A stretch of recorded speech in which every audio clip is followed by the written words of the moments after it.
Добрый вечер. Вы смотрите Якутия Лайф. Мой доктор. С вами Иван Луцкан. 29 сентября во всем мире отмечается День сердца. Дата, которая напоминает нам о самом главном органе в человеческом организме и, как следствие, о тех людях, которые помогают сердцу функционировать и спасают сотни тысяч человеческих жизней. Кардиолог – это профессия сложная, важная и очень интересная. Здесь особенно важен профессионализм, ведь зачастую пациенты обращаются к врачу, когда уже чувствуют недомогание. Тогда помощь должна быть оказана быстро и эффективно. Ну и, конечно же, важно и самому врачу сохранять доброе, отзывчивое сердце. И сегодня у нас в гостях настоящий профессионал, главный внештатный кардиолог Министерства здравоохранения Республики Саха-Якутия, руководитель регионального сосудистого центра Наталья Валентиновна Степановна. Добрый вечер, Наталья Валентиновна. Добрый вечер. Я хочу начать, наверное, с вопроса, который мне иногда часто задают, когда я с людьми встречаюсь. Почему решил стать врачом? Вот я адресую то же самое вам. Почему вы решили стать врачом? Это очень хороший вопрос. Вообще, у меня такое ощущение, что я родилась с желанием быть врачом. Сколько себя помню, все детство я очень хотела быть врачом и шла к этому. То есть не было такого, вот, как там мама посоветовала, папа, Нет. или, может быть, где-то за родственниками ухаживали? Нет, такого не было. Но у меня мама врач. Вот, Ну вот все-таки да. влияние какое-то. Ну, какое-то, видать, семейное влияние все-таки есть, было. А вот если так окунуться в студенческие годы, самые яркие воспоминания, было ли где-то тяжело, был ли момент, когда все, не мое, устала уже? Не мое никогда не было. Всегда считала, что это мое. Ну, вообще в медицинском институте, в университете на медика учиться довольно сложно. И, конечно, было обидно, когда друзья из других факультетов отдыхают, гуляют и, в общем, могут расслабиться, а мы должны были учить. Особенно это первые курсы до третьего курса, да, когда сложные предметы, фундаментальные, анатомия и так далее. Но это, конечно, было довольно сложно, но так, чтобы там как-то сдаться, опустить руки и бросить, все такого никогда не было. Ну вот теперь к основной профессии. Кардиология, все-таки сердце действительно важный орган, и терапевтический час, окно, когда надо успеть оказать медицинскую помощь, оно у нас вот единственное. Врачи и медицинский персонал экстренных служб, врачи скорой помощи. Как быстро они должны оценить состояние здоровья человека, чтобы понять, куда его госпитализировать, насколько у него сложные проблемы с сердцем, и в последующем, как вообще к ним обратиться? Да, конечно, своевременность постановки диагноза, оказания помощи играет очень важную роль для пациентов с сердечным приступом, как говорится в народе, но вообще с острым коронарным синдромом. Вот. И нам дается всего короткий промежуток времени для того, чтобы поставить диагноз, для того, чтобы оценить состояние пациента и определиться, куда его госпитализировать и как оказать помощь. 20 минут доезд от момента вызова до пациента, до дома, 10 минут на регистрацию кардиограммы, снятие кардиограммы, 10 минут на постановку диагноза, принятие решения о диагнозе и лечении дальнейшем. Вот все временные промежутки.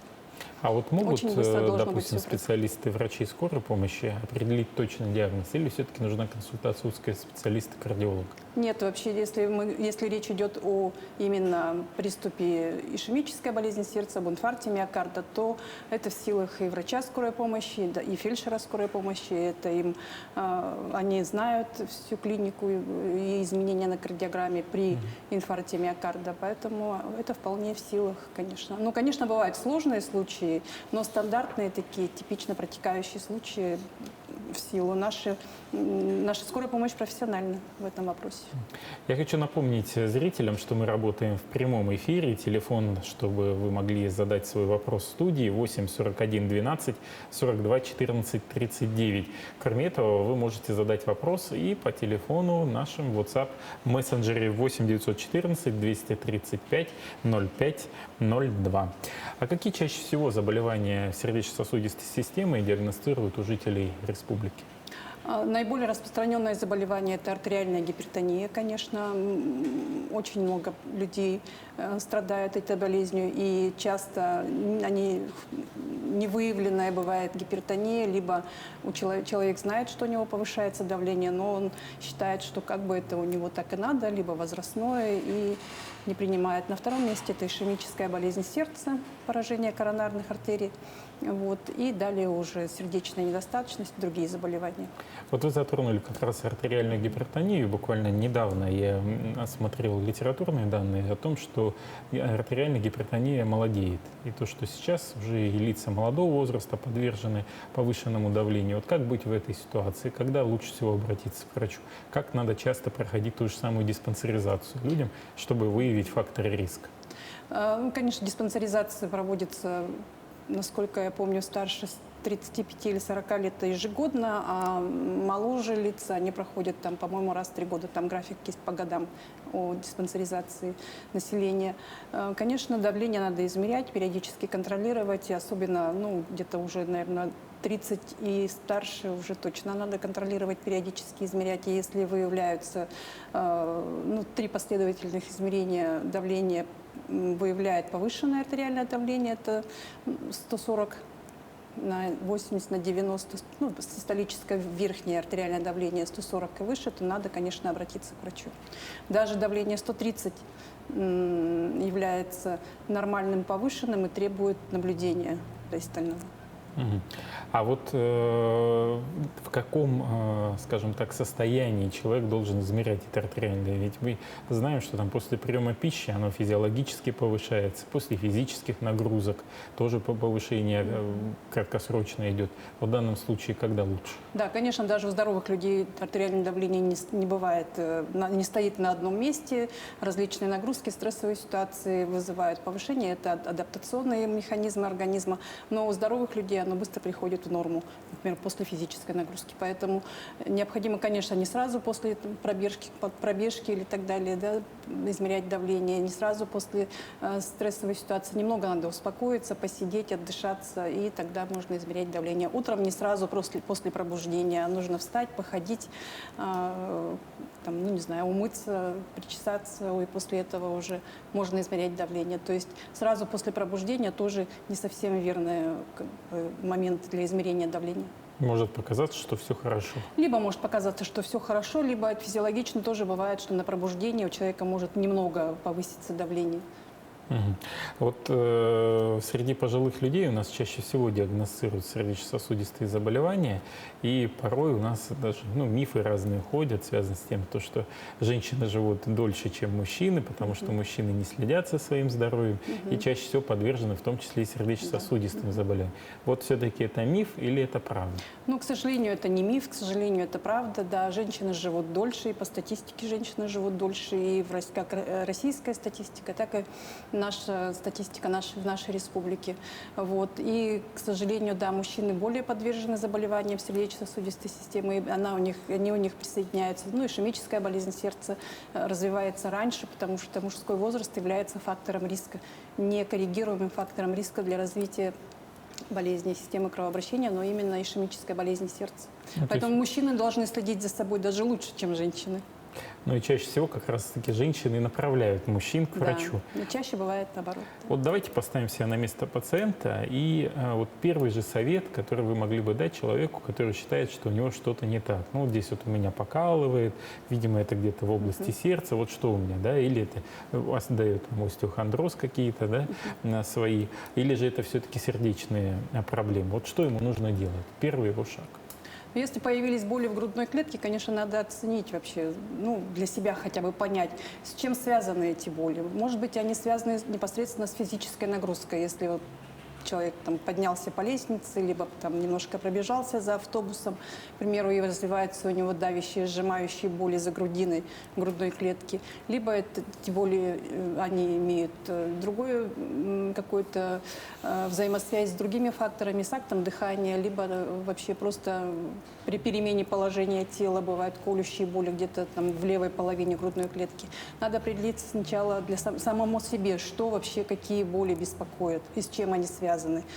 Ну и если эти боли действительно есть, и они, ну не надо ждать, конечно, год и наблюдать, а вот в ближайшее в течение дня, там, не знаю, вот недели понаблюдать, если позволяет состояние, то нужно обратиться к врачу, если эти боли не проходят, продолжаются, регулярно возобновляются. Ну, неделю тоже, может быть, даже не стоит ждать, но вот какое-то ближайшее время надо понаблюдать за собой, если беспокоит состояние, если оно непривычно, ну, как бы необычное для человека, да, то надо обратиться к врачу.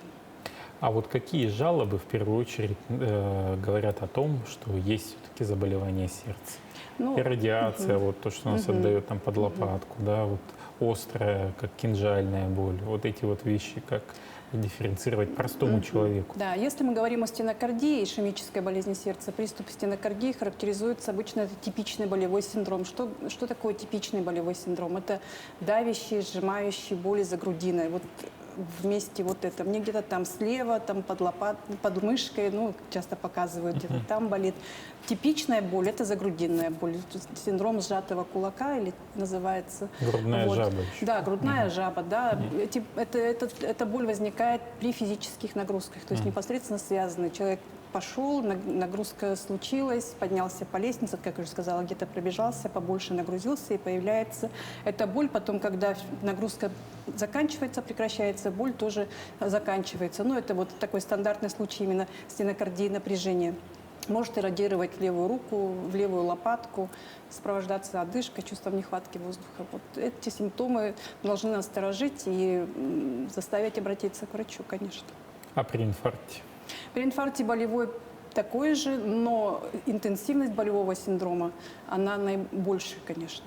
Естественно, люди разные, болевой порог разный, и может быть боль от умеренной до вообще нестерпимой, но в целом все равно при инфаркте миокарда боль сильнее. Вот хотелось бы здесь остановиться еще на редкой форме, на абдоминальной форме инфаркта миокарда, когда болит вроде бы живот, а по факту, да, то есть вот тут надо тоже людям обращать особое внимание, что иногда боли в животе говорят вовсе не о болезни желудочно-кишечного тракта. Правда.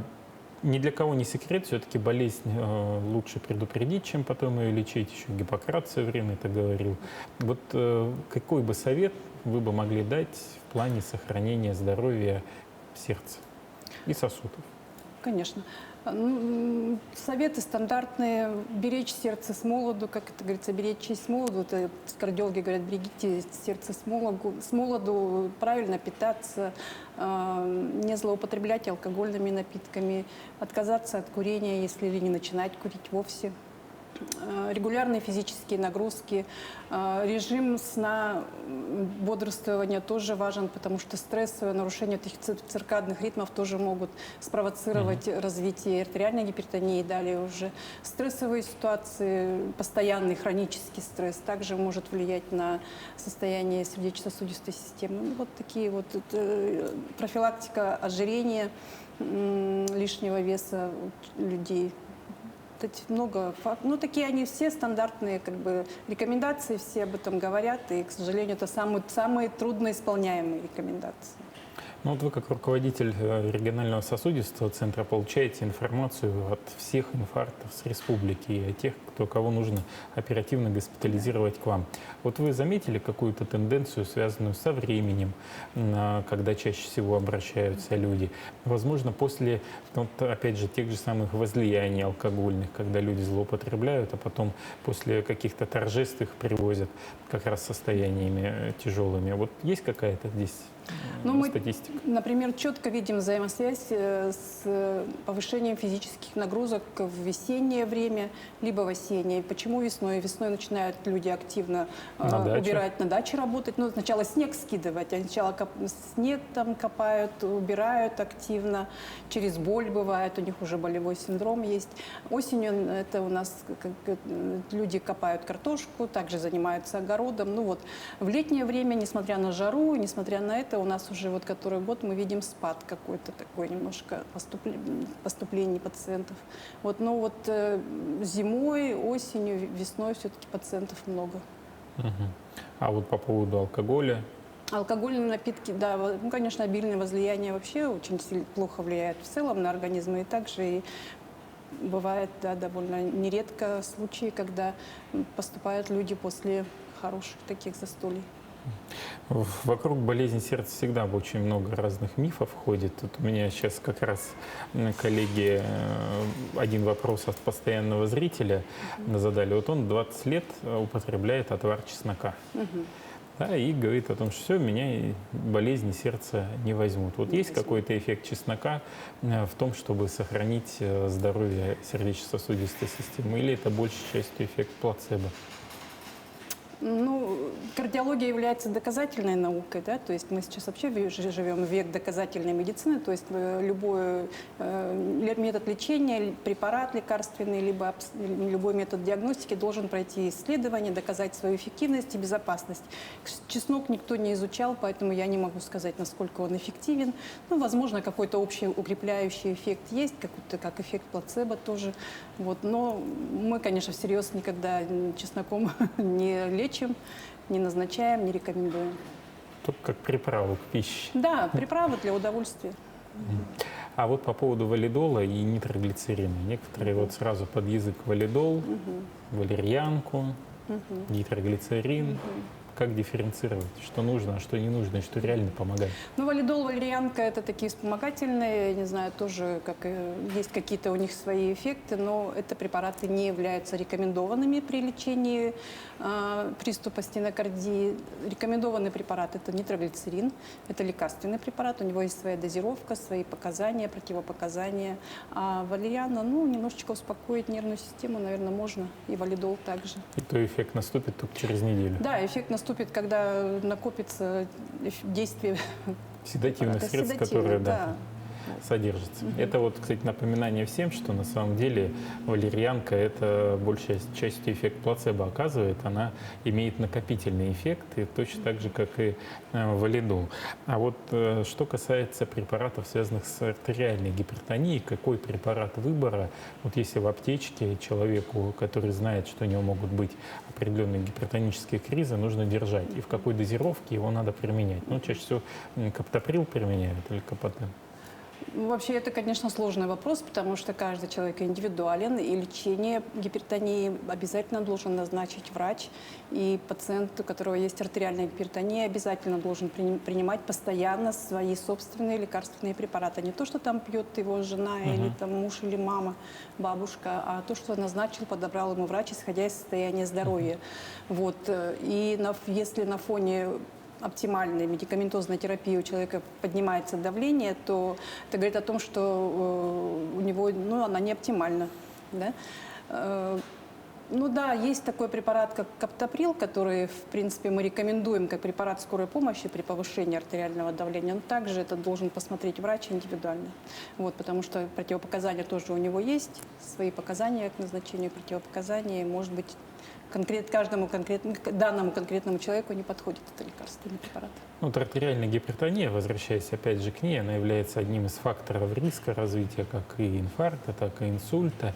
И в данном случае, вот если копнуть в причины ее возникновения, какие они есть, и в данном случае понятно, что и терапия при разных причинах будет разная. Вот чем чаще всего сейчас какие препараты применяются, и чаще всего какая гипертония, какого генеза, как у нас говорят, выявляется?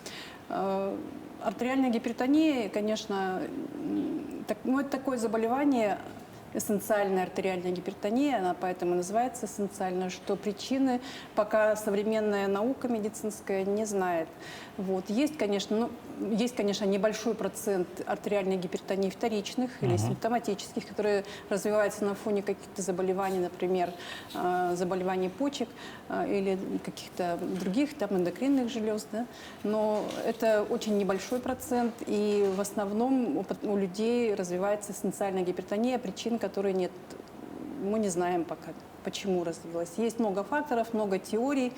Но вот искать у себя усиленно, если врач уже исключил другие болезни органов других, например, почек или надпочечников, искать усиленно причины, как бы это пустая трата времени и денег, лучше сосредоточиться на лечении. А лечение, там, препараты выбора, там, 4 основные группы препаратов, которые назначаются, подбираются в различных комбинациях, дозировках, все это под руководством врача. Очень часто я сталкиваюсь тоже с вопросами в части оказания неотложной помощи. Повышенное артериальное давление относится к экстренной или неотложной помощи? И в какие сроки это должна оказываться скорая помощь? Опять же, в сроки, которые оказывается неотложная помощь, или в сроки, в которые оказывается экстренная помощь? Ну, повышенное артериальное давление вообще само по себе это амбулаторное заболевание, артериальная гипертония. Что такое амбулаторное? То есть лечится приемом, ну, то есть походом к врачу в поликлинику. Вот. Бывают, конечно, ситуации, когда у человека резко повышается давление, развивается гипертонический криз. Вот, и тогда, ну, в зависимости от того, осложненный гипертонический криз или не осложненный, потому что осложненный гипертонический криз вполне себе, но я не могу сказать, как вот классификация именно как специалист скорой помощи, потому что они тоже, у них там своя есть градация неотложного вызова или экстренного, вот, потому что неотложный вызов может обслужиться в течение 2 часов, а экстренный 20 минут, то есть время доезда, да, до пациента. Но осложненные гипертонические кризы, конечно, это экстренное состояние, и пациент должен быть обслужен в экстренном порядке. Просто повышение давления, артериального давления не является, ну, в большинстве своем не является вообще даже поводом вызвать скорую помощь. И вот в развитых странах, как мы любим ориентироваться на Запад, даже скорая помощь даже не приедет, даже не примет вызов по такому поводу. Ну, вот просто эти вопросы очень часто возникают. Да. Кстати, я хочу напомнить, что мы работаем в прямом эфире, и на вопросы ваши и наши отвечает Наталья Литвиновна, главный внештатный кардиолог Министерства здравоохранения Республики Саха-Якутия. И если у вас есть желание задать этот вопрос, можете обратиться 8 41 12 42 14 39 или отправить сообщение по номеру в WhatsApp 8 914 235 05 02. Мы анонсировали наш эфир, и вот один из вопросов, который поступил к нам на WhatsApp: если нет неприятных ощущений каких-либо симптомов болезни сердца, но в семье у бабушки дважды был инфаркт, как часто ей проверяться? Нужно ли уже сейчас обращаться за медицинской помощью или в каком-то плановом порядке? Спрашивает Дмитрий из Якутска. Ну, ему самому 35 лет, ну, наверное, бабуле уже лет под 80. Ну да, вы правильно заметили. Имеет значение, конечно, возраст. В каком возрасте у бабушки развились те 2 инфаркта, потому что наследственность именно отягощается, если инфаркт развился, либо инсульт в довольно молодом возрасте. У мужчин это ранее 50, у женщин ранее 60 лет.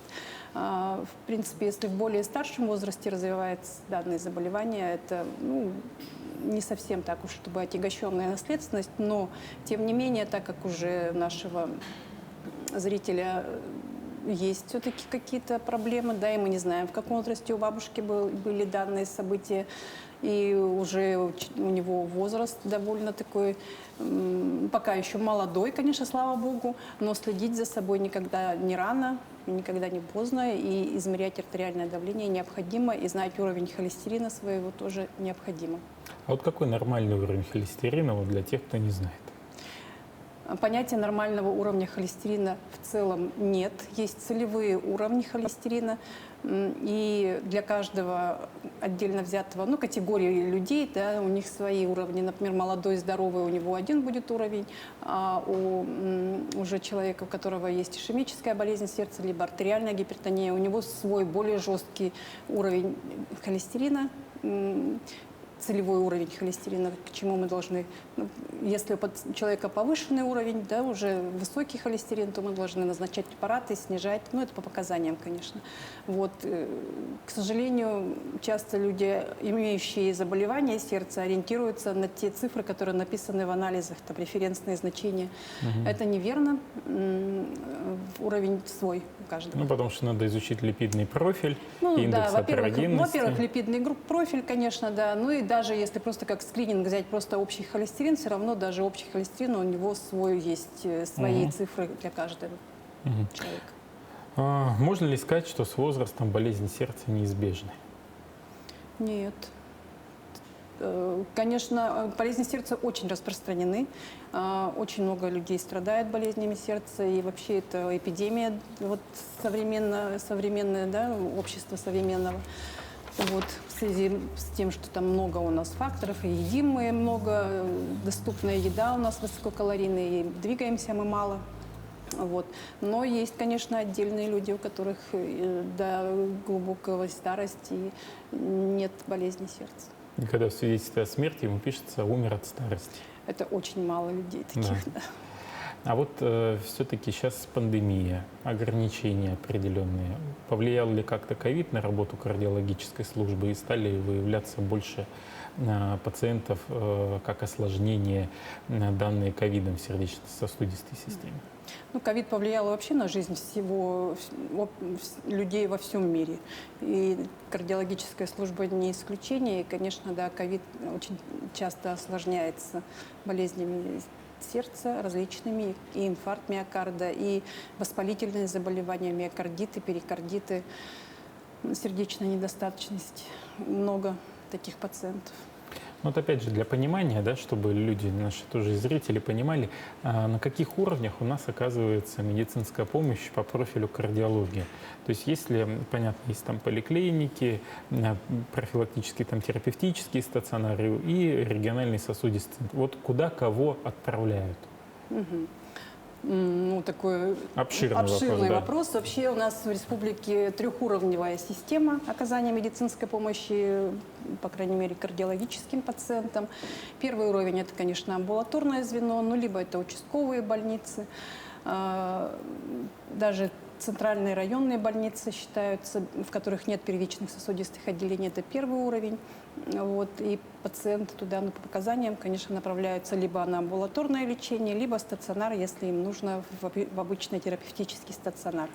Вот, и уже первичные сосудистые отделения, это больницы второго уровня, они считаются специализированными для лечения больных с инфарктом миокарда, с нестабильностью миокардии, это в народе называется прединфарктное состояние. Вот, и если человеку нужно оказать помощь уже высокотехнологичную, он направляется в больницу третьего уровня. Это республиканские учреждения медицинские, такие как Республиканская больница номер 2, Центр экстренной медицинской помощи, Республиканская больница номер 1, Национальный центр медицины, в зависимости от диагноза. Ну вот есть еще ряд вопросов от зрителей. Кстати, вот этот вопрос, очень связан еще и с моей диссертацией. Я помню, когда мы изучали состояние здоровья детей, мы выявили очень высокую тенденцию к тому, что у детей, которые занимаются спортом, очень много отклонений в сердечно-сосудистой системе.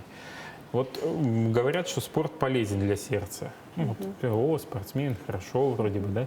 Но так ли на этом на самом деле? Или все-таки полезна физическая культура, а спорт все-таки это более высокие нагрузки и, соответственно, риски гораздо более... Вы уже ответили на свой вопрос. Да, действительно, спорт высоких достижений, большой спорт является очень большой нагрузкой, чрезмерной нагрузкой на сердце, и, конечно, он, ну, можно сказать, даже вреден для сердца. И у нас вообще есть, ну, во всем мире есть такое подразделение медицины, как спортивная медицина, и там есть подраздел, это спортивная кардиология, где обязательно обследуются все спортсмены, начиная с маленького возраста, если уже отдали в серьезную спортивную секцию. Есть классификация всех видов спорта, их по уровню нагрузки, там есть динамическая нагрузка, либо статическая нагрузка разделяются, и все виды спорта разделены вот на 9, по-моему, групп по нагрузке, и вот в зависимости от состояния здоровья человека, ребенка или уже взрослого спортсмена, ему дают допуск до этого занятия этим видом спорта, либо не дают. А общеукрепляющие занятия физкультурой полезны всем, естественно. Да. Вот как раз еще об одном факторе риска, который устраняет физическая культура, это большой вес. Да. Он является одним из таких больших факторов. И я так понимаю, что более тучные люди, склонные к ожирению, они являются более частыми пациентами кардиологического профиля. Вот как быть в данном случае? Насколько эффективно снижение вот того же самого веса и насколько его надо снижать? Вот какое соотношение индекса массы тела должно быть у человека? Ну, индекс массы тела нормальным считается от 18 до 24, если сейчас, или 25, я вот сейчас могу ошибаться в цифрах. Но действительно повышенная или избыточная масса тела является фактором риска развития сердечно-сосудистых заболеваний. У этих людей часто, у них чаще развиваются болезни сердца и сосудов. И даже, есть такое сейчас уже в народе, вот это вот, не в народе, а вообще появилось направление как бодипозитив, здоровая полнота. Но здоровая полнота – это до поры до времени. Пока, конечно, человек молод, энергичен, возможно, он себя чувствует хорошо, и пока у него нет заболеваний, но с возрастом, если человек остается в том же весе, либо все-таки ожирение – это медленно, непрерывно прогрессирующее заболевание, к сожалению, присоединяются раньше и чаще у этих пациентов болезни сердца. Вот, поэтому, конечно, похудеть, сбросить несколько килограммов лишних – это полезно для всех. А просто сейчас в условиях пандемии, дистанционки и прочих вещей, Да, вот. по-моему, сейчас Мы расплачиваемся за свои блага цивилизации. не хотим вакцинироваться, создаем проблемы тем, что уходим на дистанционку и получаем проблемы уже потом отдаленные сердца. Да. Мы вот не затронули, кстати, один тоже важный вопрос. Это нарушение ритма сердца. У нас аритмологи активно этим занимаются в республике и в кардиодиспансере. А вот вопрос как раз один тоже был, когда мы мониторили интернет. С детства у человека высокий пульс, даже в спокойном состоянии. Уже даже привыкли к этому, но с возрастом уже начали переживать с этим. Вот стоит ли обращаться, видимо, речь о тахикардии идет определенной, и проверяться человеку в данном случае? У детей вообще, конечно, если речь о маленьких детях, у них физиологично пульс несколько выше, чем у взрослых людей. Если пульс, конечно, высокий, то надо, конечно, обследоваться. И поискать причину. Поискать причину, да. Но сейчас соцсети, интернет делают очень много вещей, связанных там с БАДами, со всякими вот этими вещами. Вы покупайте, все у нас будет хорошо и отлично. Стоит ли верить такой рекламе? И если есть вот биологически активные добавки, которые рекомендованы и доказаны в медицине, что они действительно оказывают полезный эффект, то какие? Серьезная кардиология, вообще кардиология – это наука, как уже сказала, серьезная, доказательная, и биологически активные добавки не рассматриваются как основное лечение пациентов. Я не могу здесь ни об одной биологически активной добавке ничего сказать, потому что даже не знаю их. А вот если взять по типу питания, какие продукты помогают работе сердца? Наиболее полезное питание – это считается средиземноморская диета. То есть много овощей, морепродуктов, вот такая диета. Вот еще есть один вопрос, он больше связан, наверное, с современной работой кардиолога. Какое сейчас оборудование применяется в работе, как идет оснащение, и с учетом того, что буквально в этом году в конце будет введен в строй новый кардиологический диспансер республики, совершенно оснащенное современное здание, вот чем оно будет оснащено и чем будет заниматься этот кардиологический диспансер с учетом новых требований? В нашей республике мы имеем возможность оказывать пациентам высокотехнологичную медицинскую помощь при остром коронарном синдроме. У нас есть ангиограф, даже не один и не в одной больнице. Есть в РБ-2, в РБ-1. И вот сейчас поставили ангиограф в городе Нерюнгри. Жители Нерюнгринского района смогут получать помощь на месте, уже не выезжая сюда, не вылетая. Вот. Да, кардиодиспансер практически уже построен, сейчас отделочная работа, оснащение его, и там, конечно, будет полностью он оснащен новой аппаратурой, и новые МРТ-аппараты, аппарат компьютерной томографии и ангиографии. Я так, насколько знаю, гибридная операционная будет, чтобы можно было сразу несколько сложных операций провести. Когда откроется, посмотрим. Хорошо. Да, кстати, я вот был недавно в Нерюнге и видел, как оборудован этот ангиограф, кабинет ангиографии. Конечно, для жителей Нерюнгинского района это настоящий подарок. Надо отметить в данном случае работу Нерюнгинской ЦРБ. Они молодцы. А может быть, есть какой-то вот совет, у нас все-таки Всемирный день сердца, вот от вас, как от кардиолога, какой совет вы можете дать людям для того, чтобы сберечь э, главное сердце нашего организма, мотор? Но основной совет – это умеренный образ жизни. То есть надо следить за своим здоровьем, питаться правильно, двигаться, избегать таких бесконечных, ну, бывает, сплошных стрессов, хронических стрессов, избегать употребления алкогольных напитков, курения, каких-то еще других веществ, таких неправильных, скажем. Следить за своим артериальным давлением. Если артериальное давление повышенное, принимать препараты регулярно, постоянно. И знать свой уровень холестерина. Вот только хотел завершить, да, и как раз один вопрос тут поступил у нас по горячей линии по оказанию медицинской помощи детям. В каких условиях ее оказывают? И если вот есть отклонение сердцем, куда людям обращаться? Детская кардиология – это отдельная наука, мы как бы не занимаемся детьми, но в поликлиниках есть детские кардиологи, в республиканской больнице номер 1 есть целая служба по детской кардиологии, поэтому все туда. У вас есть возможность, Валентина, обратиться к своим коллегам с пожеланиями, праздник, можно сказать, почти профессионально. Да. Я хочу поздравить всех людей, все наше население, ну и, конечно же, своих коллег, кардиологов с Международным днем сердца. Всем пожелать крепкого здоровья, успехов в работе, благополучия, спокойствия, удачи. Ну, все. Спасибо большое. Я хочу напомнить, что у нас сегодня в студии программы «Якутия Лайф» мой доктор была Наталья Валентиновна Степановна, главный внештатный кардиолог Министерства здравоохранения Республики Саха-Якутия, руководитель регионального сосудистого центра. Наш выпуск подошел к концу. Я благодарю вас за интересную беседу и вас, дорогие зрители, что вы были сегодня вместе с нами. Проект «Мой доктор» также будет выходить на канале Якутия-24. Вы можете отправлять те темы, которые вас интересуют, чтобы мы их могли обсудить в прямом эфире вместе с нашими гостями по телефону на нашей горячей линии WhatsApp 8 914 235 05 02. Я хочу всем пожелать, в первую очередь, успехов в работе. Уверен, что у всех у вас обязательно все получится. И самое главное, чтобы у вас у всех было здоровье, чтобы вы не болели, соблюдайте санитарно-эпидемиологический режим, вакцинируйтесь, и это позволит нам побыстрее остановить пандемию и сформировать коллективный иммунитет. Всего вам самого доброго, не болейте, оставайтесь вместе с вами.